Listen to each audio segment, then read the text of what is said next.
he had 5 children. James was the oldest, then Laura Jane, who also married a Blair, and that's where we were talking about the William R. Blair. She married a William R. Blair. Rachel, who is the one I said that died at 14 in 1862, taking care of the soldiers. And then William Wiley, my great-grandfather, and Hugh Ebenezer, who was Catherine Henry's great-grandfather, and that's how they ended up with Wiley's house, because, like I say, my grandfather William Wiley had already started his family and had this part of the land over here, had all of this land. And Hugh Ebenezer was the youngest, and so he inherited the big house. So of those 5, did everybody stay in Loudon? It says here in my records that James never married. Okay. And he made his home with his niece, who was Mrs. O.V. Harrison, Sally Harrison, Dr. Blair Harrison's mother. Yeah. And he's buried in the Sticky Cemetery, so yes, he stayed here. Laura Jane married William Riley Blair, and Riley with an R is so. Okay. They stayed here and built over on the other side of the river, where Dr. Corey's. That's Dr. Corey's line. Okay. And so they built on the other side. Directly, you can see the house, but you have to get there, you have to go a notch of the hill out that way. You know what I'm talking about? Yeah. And an interesting side story there, just jumping off, when they were young, Cousin Sally and Eb, who was Eb Blair, who was Dr. Corey's dad, would row the boat across the river and come here to go to school with my grandfather here on this side of the river, because it was closer for them to row across the river than to go back out around and into town. Wow. So anyway, that's a side thing. That's good. But and then that was Laura Jane, as I say. So those were the 5 children. Hugh Ebenezer being the baby. They all stayed here. Rachel died. My grandfather lived right here on this farm his entire life, William Wiley, and then Hugh Ebenezer lived in the big house up there until his death. He married Katie Eldridge, and that's the link with the Eldridges in with the Blairs. But there was for some of the history buffs around Loudon, they like to talk about the chief path killer. Yes. Of course, there was a famous lawsuit involved with your family and Yes. the chief path killer. Yes. Would you like to tell us what you know about that? What are the good tales that you've heard? Well, I don't know. We've heard all kinds of things, and of course, I'm sure that we weren't real innocent in all of it. So I really don't know the details of it, but I do know that the lawsuit went on for a long, long time. For a while, I think it was a peaceful thing between Path Killer and the Blairs. And the Blairs got all of the tolls on the ferry that originated on the north side of the river, and Path Killer got the tolls from the south side of the river. But I guess at some point the Blairs probably decided they wanted all. Just I figure that's probably what happened. But eventually they did win the lawsuit, and we do have the deed to the ferry. And I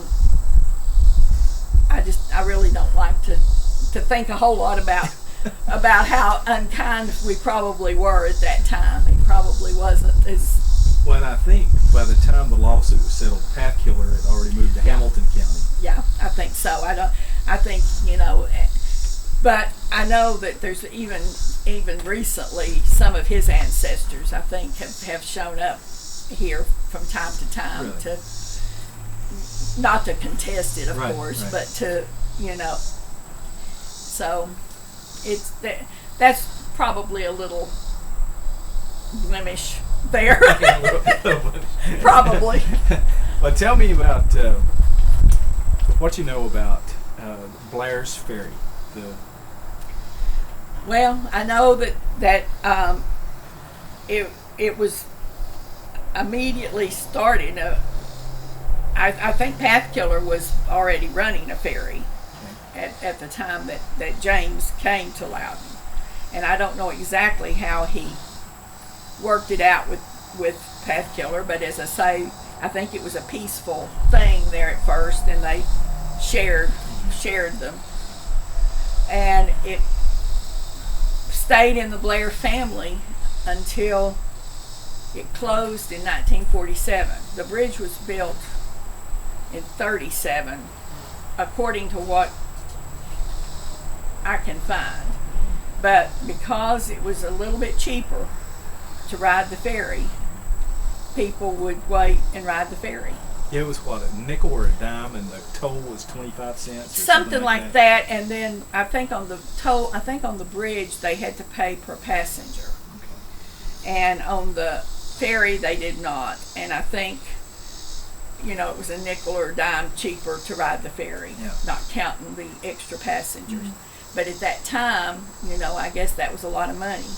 So Granddaddy Sam Blair ran the ferry until it closed in 47. And I can remember I was 3, so I don't have a lot of memory of that. But you have just little things sometimes, and I can just remember running down the dirt road on this side of the river to the ferry and falling one day and hitting a rock, to have a gash on my knee. But Granddaddy, and the ferry ran around the clock. It ran, I think there were 3 shifts, and it ran around the clock. Now, your Uncle Bill worked there. I think you told me at one time. I think he did some, maybe, I don't know. He never did say a whole lot about it, but I'm sure in between his sports and everything, I'm sure he probably did some work down there. Well, the name Wiley continues to be passed down in your family. Talk about the name Wiley and why it's important to you personally. Well, as you say, it has been in the family now for a long time, starting with Wiley Blair, and maybe before that, but definitely starting with Wiley. And then William Wiley was my grandfather, my great-grandfather. Sam Wiley was my grandfather. And then Sam had 3 children, and 2 of them were girls, one being my mother, Rachel Beaver, and the other, my Aunt Martha Blair, who never married, and then my Uncle Bill Blair, who never married. So my grandmother, when Uncle Bill was born, they named him William after his grandfather, William Wiley. Mm-hmm. But they named him William Claiborne because her father was Claiborne Meggs Hotchkiss from Hotchkiss Valley. Yeah. So they gave him both of his grandfather's names. She has said in later years she wished some way she had tied the Wiley in instead of the William, but they named him William Claiborne instead of putting the Wiley. So there wasn't a Wiley in that generation. Then my mother and dad only had 2 girls, so there was not a Wiley in our generation. And then Joe and I had 2 children, but he wanted to name our son after him, So there wasn't a Wiley. So we went 3 generations there without a Wiley. But then when my daughter, Elizabeth Breakbill, had her son, she wanted to tie that back in. So he's Jacob Wiley. And he's a good one. He's a good boy. Blair Cemetery. Your Yes. family started Blair Cemetery, now known as Sticky Cemetery. Correct. How did all that come about? Well, I don't know. They had all that land. The house there, I think it was John Blair that built the house. Not John the Miller, but the brother, John, James's brother, that built the house there across from Blairland Baptist. All of that land there was Blair land, of course. And I think he's the one that started the cemetery there, just right there, close to his house. James, as I say, I'm pretty sure on this that he was the first grave in that cemetery. So I guess there's, part of. So did the Huff family, did they buy some land from the Blairs? See, I don't know that, Daryl. I don't know I don't know how that fit in. I don't know where the Blair land ended. I just know that area right through there where Blairland Baptist is, and where the John, what I've always known as the John Blair house there, that Earl Alexander owns now, was Blair land, and then the cemetery, went on out from that. And I don't know how. I don't know where the Huffs came from. Because we're across from the Huff house. They believe that's where Pat Killer's cabin was. Oh, okay. Your Uncle Bill Blair. Yes. I think he would be the last male Blair. He is. He passed away just a few years ago. 2 years ago. 2 years ago. 2.5 now. He taught at Highland Park and North Middle School back in the 60s through the 80s. What do you think in talking with people through the years and knowing Bill, I've never heard anyone say anything negative about him. Never. No. So what do you think his legacy, what did he leave behind? What is his legacy going to be? I don't know. He was a quiet Southern gentleman, really. He really was not a real. When you got to know him, he was more outgoing, but he wasn't just a real outgoing. Didn't need to be around a lot of people. He loved his family. He never married, but the main reason he never married is he felt an obligation to take care of his sister, who he knew would need care in her. She was born. My Aunt Martha Blair was born with a congenital heart defect. She was a blue baby when she was born in 1920, and they told my grandparents that she would probably never live. And she lived to be 86 years old, had 2 open heart surgeries, and after they developed the heart-lung machine. Up until 1970, when they developed the heart-lung machine, they couldn't do anything for her. Her defect was a tricuspid valve that never closed in the middle of the heart, and it just spewed.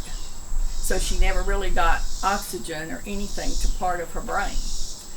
But she held a job she was the office manager at the ASCS office for 50 years. Really? And there would be days she could barely walk to get to the car to get there, because I've seen her lips turn blue, and her, she just.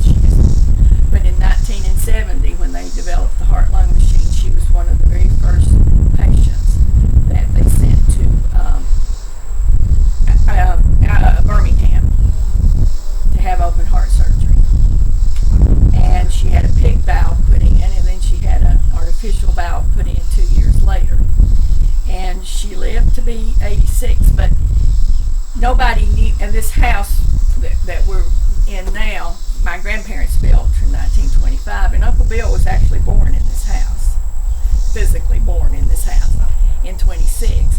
But my grandfather left this house to my aunt because he felt like she would need a place, and he didn't know at that point what Uncle Bill, but he felt like Uncle Bill, being a man and being healthy, could take care of himself. And Mom was married and had the house. Well, we didn't have that house yet, but we were getting ready to have a house down there.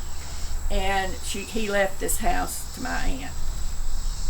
But Uncle Bill felt a real obligation, and I told him many times, I said, Uncle Bill, when I get old, I want you to take care of me, because I tell you, there has never been a man that has done more for somebody than he did for his sister.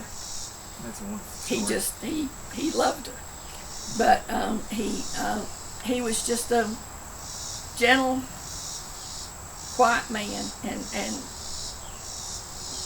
I don't know. Everybody loved. Everybody loved. Oh, yeah. And I still have students that tell me, that his class was the best they've ever had. I tried to copy everything he did. He was an excellent teacher. Oh, yeah. An excellent, and I know he was with the CIA for a while. Right. In Washington. Yeah. So. Well, I want to thank you for this time. I've really enjoyed it. We could go on for hours talking about your family, but we'll cut it off here.